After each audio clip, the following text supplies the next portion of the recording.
네, 자리에 앉으셔서 강의 들을 준비를 해주시면 좋을 것 같고요. 우리 옆에 있는 분들에게 이제 목사님도 얘기했던 가장 중요한 강의의 핵심이 진행될 것 같습니다. 우리 이렇게 서로한테 고백할까요? 아브라함 이야기를 통해 예수님을 봅시다.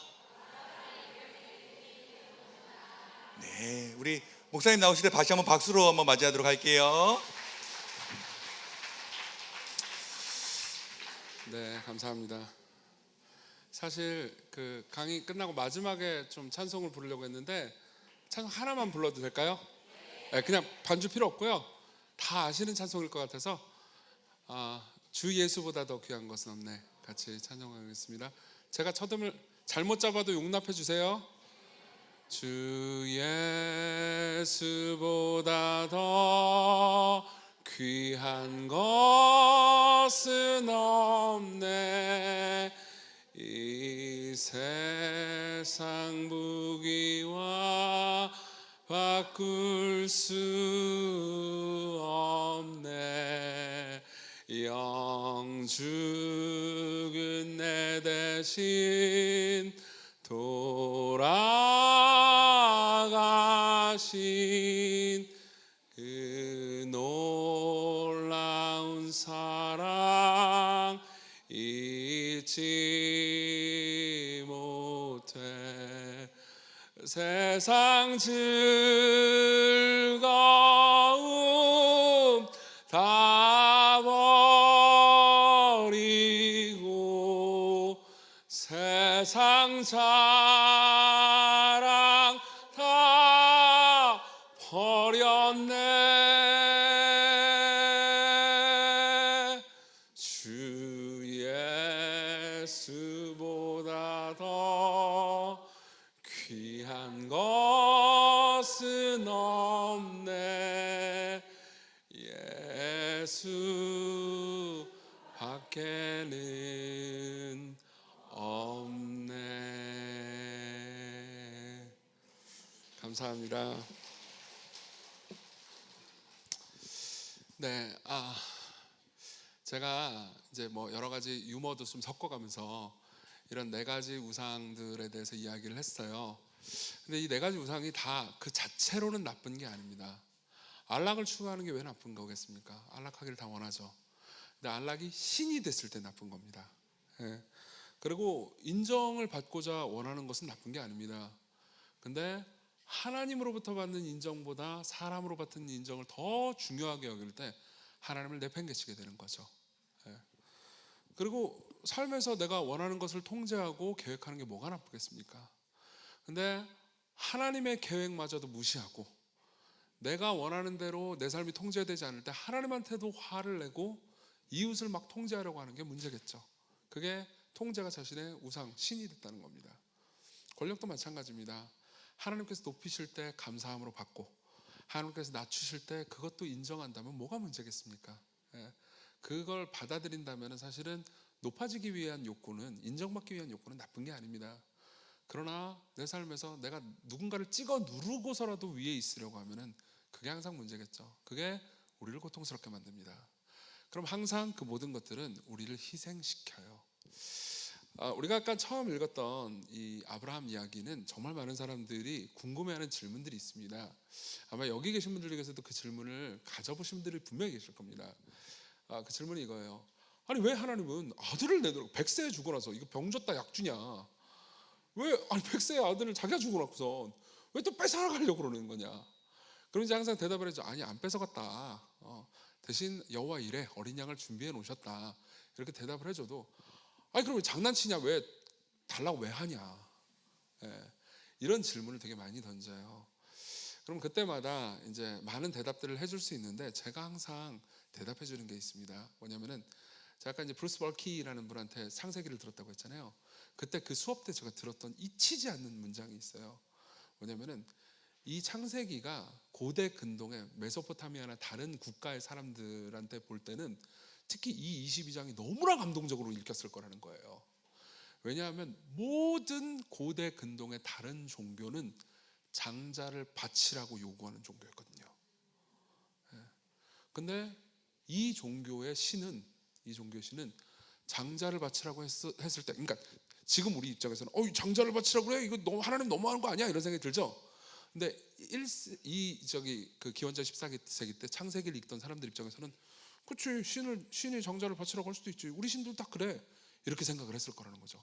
근데 그 장자를 죽이라고 하지 않고 어린 양을 대신 죽이라고 한 것이 이 신은 사랑이 많은 신이구나 라고 그때 당시 사람들은 생각했을 거라는 거예요. 이해되시죠? 그렇죠? 근데 그걸 좀 생각해 보면은 사실은 모든 우상은 여러분들에게 장자를 바치라고 합니다. 제가 이런 이야기를 해볼게요. 어떤 한 부모가 있는데 자녀를 향한 통제 욕구가 너무 강합니다. 그래서 두 케이스를 얘기해 드릴게요. 두 케이스 다 제가 본 케이스들입니다. 한 케이스는 자녀가 너무 명문대 가기를 원해요. 자녀의 삶을 다 통제해가지고 명문대를 가기를 원하다가 결국은 이제 중학교 졸업하고 고등학교 갈 때부터 야, 너 이제 고등부 가지 마, 대예배만 드려. 그러다가 이제 고3 때는 고등부도 가지 말고 대예배도 가지 말고 아무것도 하지 마. 그러고는 명문대를 갔어요. 그리고 이 사람은 신앙을 잃어버렸죠. 이 청년은 사실 이 부모는 대학의 신에 장자를 바쳤죠.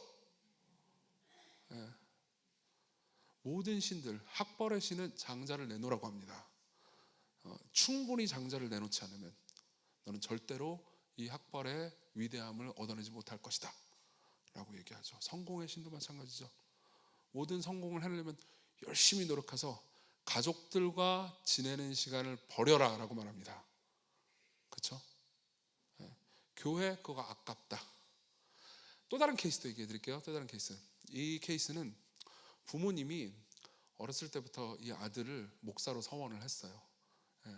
이름도 신앙적 이름으로 지었어요. 이름은 제가 말은 하지 않을게요. 이름도 성경에 나오는 인물로 지었어요. 그리고 위대한 목사가 될 거다. 근데 애는 목사에 관심이 없어요. 근데 부모가 다 헌신해버렸어. 자기 혼자. 그러고 나서 애는 원하지 않는데 신학대학교에 보내버리고 그 다음 신대원 강제로 보낸 거예요.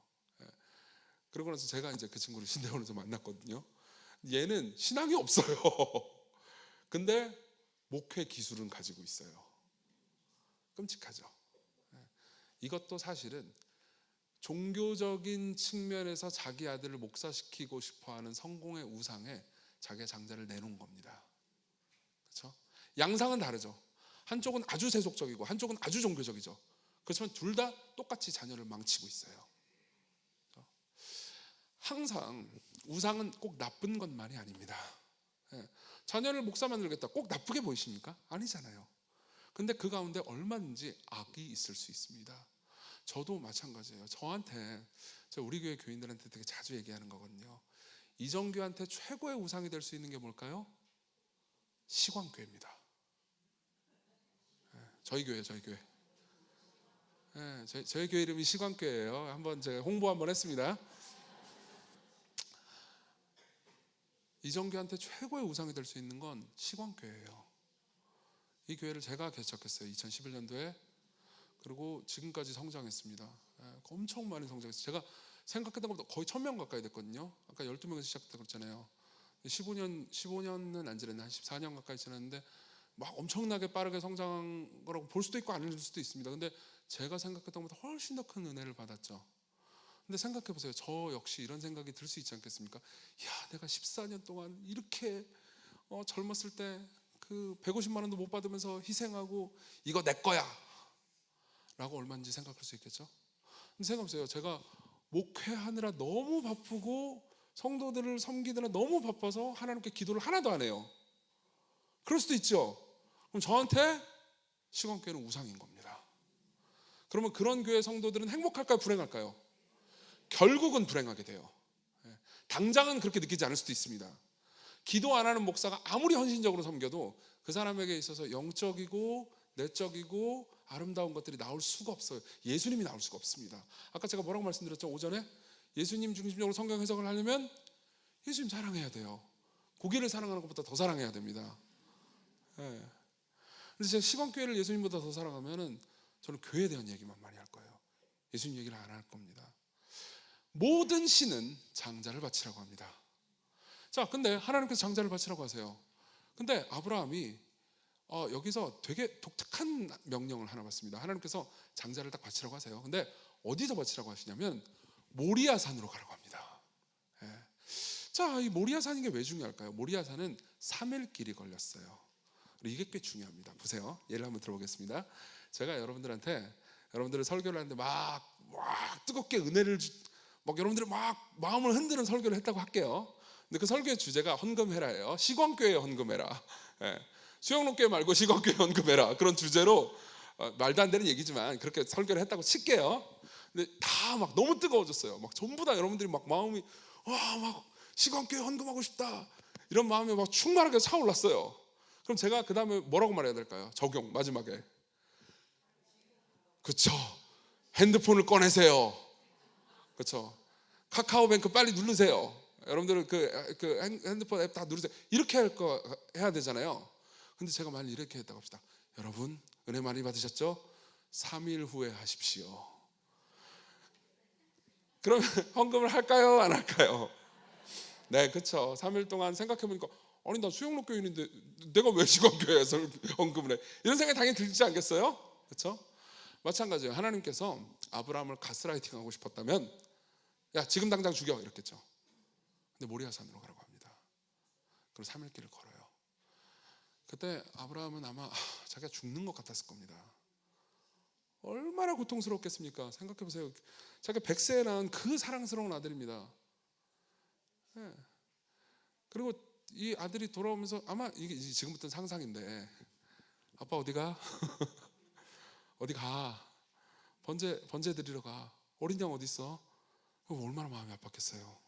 네. 나무는 지고 가고 있어요. 네. 이삭이 나무를 지고 가고 있고 우리 나무는 어디다 쓰는지 모르겠고 어린 양은 없고 아빠는 표정이 왠지 우울하고 그렇죠? 이삭이 어떤 생각을 했는지는 다 모르겠지만 아브라함은 죽을 맛이었을 겁니다. 죽음을 경험하는 거였어요. 자기의 죽음보다 더 고통스러웠겠죠. 근데 그럼 아브라함은 어떤 마음으로 도대체 번제를 드리러 간 걸까요? 그게 창세기에는 안 나와요. 히브리서에 나옵니다. 제가 읽어드릴게요. 들어보세요. 잘 들어보십시오. 히브리서 11장 17절 아브라함은 시험을 받을 때 믿음으로 이삭을 드렸으니 그는 약속을 받은 자로되 외아들을 드렸느니라. 그에게 이미 말씀하시기를 네 자손이라 칭할 자는 이삭으로 말미암으리라 하였으니 그가 하나님이 능히 이삭을 죽은 자 가운데서 다시 살리실 줄로 생각한지라. 네. 자, 왜 이렇게 생각하게 된지를 말씀드릴게요. 분명히 아브라함이 알고 있는 하나님은 사랑의 하나님이에요. 여러분 아브라함의 과거의 인생은 보잖아요. 그럼 죄도 많이 지었어요. 예, 막 자기 아내 팔아먹고 2번이라 그것도. 예, 그런 남편이랑 누가 살고 싶겠습니까? 되게 이상한 애예요.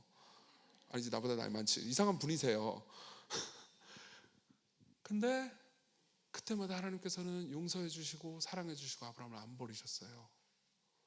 근데 아브라함은 체험적으로 알겠죠. 내가 섬기는 하나님은 고대 근동에 장자를 바치는 다른 나쁜 신들과는 달리 나를 정말 사랑해 주는 하나님이라는 걸 알아요. 그리고 그분은 약속을 늘 지키시는 분입니다. 그분은 분명히 하늘의 별같이 바다의 모래같이 내 자손을 창대케 하리라고 말씀하셨어요. 그러면 하나님께서 약속을 지킨 적이 어긴 적이 한 번도 없어요. 늘 약속을 지키십니다. 그리고 그분은 나한테 선한 분이에요. 근데 이 아들을 죽이라고 했어요. 그러면 어떻게 할까요? 이 두 개의 정보를 종합적으로 3일 동안 생각을 했을 때 어떤 생각이 들까요? 하나님이 아들을 죽이라고 했는데 나는 그 이유를 몰라. 그렇죠? 근데 그 이유를 모르지만 하나님 선하신 분이고 그분이 나한테 이유 없이 명령하진 않으셨을 거야. 그리고 분명히 그분은 약속을 지키신다고 했어. 그리고 이 아들이 내 후손이 될 거야. 그럼 어떻게 되죠? 내가 죽여도 다시 살아나겠구나 라고 생각을 한 거죠. 그래서 아담과는 다르죠. 아담은 실패했습니다. 아담은 뭐죠? 뱀이 유혹했을 때 고통스러워하면서 실패했죠. 근데 아브라함은요, 뭐 그 이전에 죄도 많이 지었고 실패도 많이 했지만 이 지점에서요 하나님을 신뢰하죠.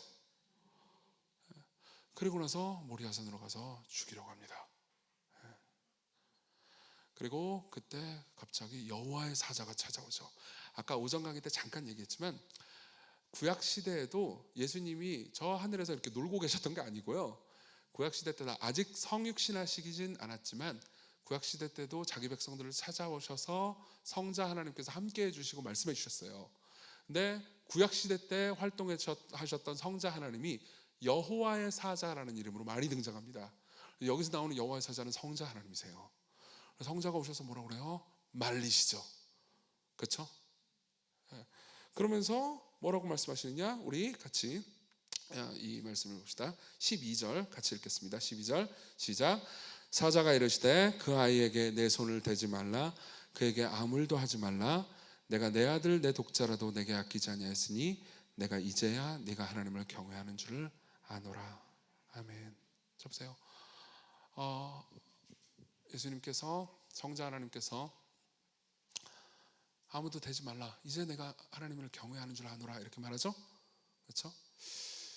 자, 여기서 이야기가 끝난 것만 해도 고대의 창세기를 읽던 다른 종교의 독자들은 야, 그래도 이 신은 우리 신과는 다른 애라고 생각했을 거예요. 근데 수천 년의 시간이 지납니다.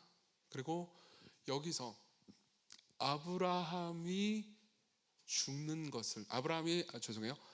이삭을 죽이는 것을 말렸던 그 여호와의 사자가 사람이 돼서 이 땅에 오시죠. 그렇죠? 자, 그분은 어떤 분이십니까? 그분은 오전에 제가 숱하게 말씀드렸던 것처럼 우리의 죄를 지십니다. 그리고 자기를 죽일 나무를 지시죠. 이삭이랑 비슷하지 않습니까? 이삭도 자기를 죽일 나무를 지고 갑니다. 여러분, 그걸 알고 계십니까? 열왕기에 보면요, 여기 아브라함이 갔던 이 산 있잖아요, 모리아 산. 내 지명이 변했다라는 걸 나중에 나오는 장면이 나와요. 골고다로 변했습니다. 자, 예수 그리스도께서 이 이삭이 가리키는 더 위대한 이삭이신 예수 그리스도께서 골고다 언덕을 자기를 죽일 나무를 지고 가십니다. 이삭은 안 죽었죠. 그렇지만 이삭이 가리키고 있는 더 위대한 인물인 예수 그리스도는 십자가에서 죽으셨습니다. 맞죠? 그리고 무덤에 얼마나 계셨죠? 네. 아마 그 3일 동안 아브라함은 모리아산으로 가는 3일 동안 죽는 것 같았을 겁니다. 근데 예수 그리스도는 그 3일 동안 죽음을 맛보셨었고요. 그리고 성부 하나님은 그 3일 동안 자신의 아들의 죽음을 보고 계셨습니다. 다른 모든 종교의 신들은 무언가를 약속합니다. 성공의 신은 성공을 약속하고, 돈의 신은 돈을 약속하고요. 그렇죠? 관계의 신은 인정을 약속하죠. 근데 인정, 성공, 돈을 줄 테니까 너는 너의 장자를 바쳐라, 너의 희생을 바쳐라, 너의 최선을 바쳐라, 안 그러면 난 너에게 아무것도 주지 않을 거다 라고 말해요. 모든 다른 우상들은 자기가 줄 수 있는 것을 주기 위해서 희생을 요구합니다. 맞죠? 근데 우리가 믿는 하나님은 우리가 하나님과의 관계를 위해서 자신이 희생하십니다. 모든 종교의 신들은 내가 너희들에게 줄 수 있는 것을 얻고 싶다면 장자를 바쳐라 라고 말하죠. 근데 우리가 믿는 하나님은 내가 너희들에게 줄 수 있는 사랑을 너희들이 얻기 위해서 내가 내 장자를 너희들을 위해서 주었다 라고 말합니다. 자 보세요, 이 하나님이 아름답지 않습니까? 다른 어떤 종교의 신들과도 다릅니다. 여러분들이 그리스도 중심적인 방식으로 성경 읽기를 해야 되는 가장 큰 이유가 이 예수 그리스도를 통해서 하나님을 보잖아요. 그러면 하나님이 거룩하게 보입니다. 오전에 거룩 기억나나요? 하나님이 너무 아름답고 위대하신 분이기 때문에 와, 내가 지금까지 추구했던 모든 다른 것들이 다 아무것도 아니었구나. 서울에는요 정말 도전적인 젊은이들이 많이 옵니다. 저희 젊은이들 많다고 그랬잖아요. 부산에서 서울로 올라온 친구들도 많아요. 거기 성공하고 싶고 인정받고 싶고, 그래서 모두가 우상을 쫓습니다. 여기서 공부 잘하던 친구들이 서울로 와요. 그래서 우상을 막 쫓습니다. 그러면서 엄청난 희생을 해요. 때로는 신앙을 버리기도 합니다. 근데 그 가운데서 자신이 줬던 우상이 자신을 망친다라는 것을 계속해서 삶을 통해서 경험해요. 그러다가 제가 만난 친구들 중에서 예수님을 만난 사람들 있죠. 그럼 한결같이 똑같은 고백을 합니다. 내가 믿는 예수님은, 내가 그동안 쫓았던 다른 신들은 나를 괴롭히면서 나를 가스라이팅을 했는데 내가 믿는 예수님은 자신을 희생시키면서 나를 사랑해 주셨다고요. 한 번은 젊은 나이에 어머님이 일찍 돌아가신 청년이 있었어요. 이 청년의 장례식을 갔습니다. 굉장히 힘들었죠. 장례 절차를 집행을 하면서 다들 되게 이제 슬퍼하고 울고 그랬어요. 예. 그러면서 이 청년 같은 경우는 신앙이 좀 불안했습니다. 교회도 막 자기 오고 싶을 때만 오고 막 너무너무 막 성공이랑 이런 거에 관심이 많았어요. 근데 이제 그러다가 어머님이 돌아가신 거 보면서 너무 힘들었겠죠. 그리고 하나님에 대한 원망도 되게 가득했었습니다. 근데 이제 장례 예배를 여러 가지 하면서 제가 개인적으로 이제 이 친구하고 만나서 이야기를 하다가 이 친구가 이런 얘기를 하는 거예요. 가족을 잃은 슬픔이 너무 슬프다, 힘들다. 그렇죠? 예. 게다가 어머님이 돌아가신 거에 효도 못한 거에 대한 굉장한 죄책감이 있더라고요. 예. 그래서 이런저런 얘기를 하다가 제가 이런 말을 했습니다. 그래도 하나님은 너의 마음을 이해할 수 있다. 우리가 믿는 하나님은 이해할 수 있다. 왜 그럴까요? 우리가 믿는 하나님은 가족을 죽음으로 잃어본 경험이 있는 분입니다. 그렇죠? 십자가에서 그분은 아들의 죽음을 보았습니다. 그렇기 때문에 우리가 믿는 하나님은 우리가 가지고 있는 슬픔을 그냥 전지하시기 때문에 하시는 정도가 아니고 경험했기 때문에 하시죠. 우리가 이 하나님을 예수님을 통해서 보잖아요. 그렇죠? 예수님이 십자가 아니면 하나님의 사랑도 이해가 안 되겠죠? 예수님을 통해서 계속해서 보잖아요. 그러면 어떻게 되겠습니까? 이 모든 내가 섬기던 우상들이 하나씩 힘을 잃기 시작합니다. 그리고 그 우상을 파괴할 수 있는 거죠. 나는 이 우상들이 주는 모든 부정적인 감정으로부터 서서히 자유해지면서 성장하는 겁니다. 여러분들을 위해서 모든 것을 하신 분, 여러분들에게 순종하라고 명령하시는 분, 여러분들에게 나 외에 다른 신을 섬기지 말라고 명령하시는 분은 여러분들과의 관계를 위해서 자신의 아들을 내어주신 분입니다. 이분을 사랑하십시오. 숙제 하나만 드리고 기도하고 마치겠습니다. 숙제는요 18페이지. 숙제 검사는 안 합니다. 걱정 마세요. 18페이지 표를 보면은 왼쪽에는 추구하는 우상이 있고 오른쪽에는 예상되는 변화가 있죠. 이거 읽어보시면 됩니다. 근데 꼭 읽어보셔야 되는 게 가운데 있는 하나님의 약속들 있죠. 요 말씀을 찾아서 꼭 묵상해 보세요. 그래서 아까 강의를 듣다가 나는 안락인 것 같아, 나는 통제인 것 같아, 그러면 꼭 그 말씀 찾아서 읽고 묵상하고 거기서 나타난 예수님을 발견해 보시기 바랍니다. 제가 기도하고 마치겠습니다. 자비로우신 하나님, 아들을 우리에게 주신 당신의 사랑을 찬양합니다. 예수 그리스도 외에는 다른 신이 없고 예수 그리스도 외에는 우리에게 귀한 것이 없습니다. 때로는 우리가 이것을 마음으로 망각하고 잃어버리지만 그래도 우리에게 다시 성경을 통해서 예수 그리스도의 영광을 보여주옵소서. 그리고 그 영광 앞에서 우리가 기뻐하며 우리가 섬기던 모든 다른 우상들을 내어던지고 참 하나님만 섬기는 기쁨을 누리며 우리의 마음이 변화되게 해주옵소서. 염려에서 확신으로, 통제에서 신뢰로 변화시켜 주옵소서. 그리고 당신의 은혜 안에서 만족하게 하소서. 예수님 이름으로 기도했습니다. 아멘. 네, 감사합니다. 다시 한번 수고